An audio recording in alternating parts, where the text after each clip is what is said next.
let's begin at the beginning. Vitamin D is a very unusual nutrient. It is not, in the true sense of the word, a vital amine, because if we remember back to times past, vitamins used to have an E on the end, and a vitamin is a vital amine, and an amine is a chemically composed group. Vitamin D actually is a prohormone. And so what I mean by that is that that your main source is not diet. It's like no other nutrient. Your main source isn't actually diet. It is UV exposure, ultraviolet rays exposure. And you have to have those, you have to be in the right wavelength in order to get your vitamin D. So between April and September, you will have the right angle of the sun. It's called the zenith angle of the sun, capital Z, ENITH, zenith angle of the sun. You have to be in that right angle for the sun. And the best way of telling that is that your shadow has to be shorter than your height. And if it is, which it would be on a sunny day between April and September, then you'll make a bit of vitamin D.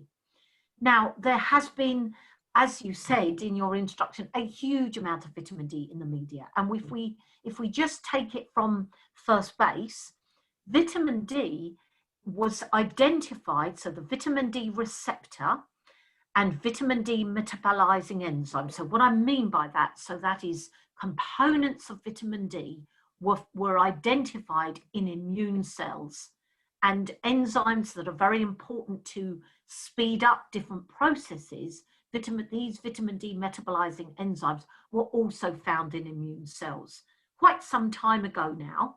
And there's been some good work to identify that absolutely vitamin D is important for the immune function.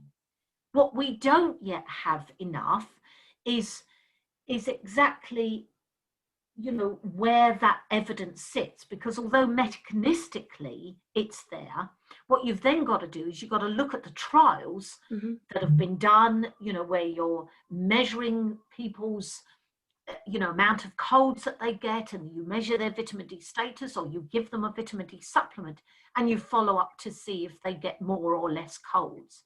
And that's what we have fairly conflicting evidence to say that that in some studies it works and in other studies it doesn't. I think as a summary, Agneta, it would be avoid vitamin D deficiency at all costs. To just, particularly because of course during the winter, so I'm talking October through to March, even if you're out and it's a sunny day, you won't get any UV light. You'll get UV light, but it won't, because we get sunny days in the winter. But if you look at your shadow, it will be longer than your height. So you actually won't make any vitamin D.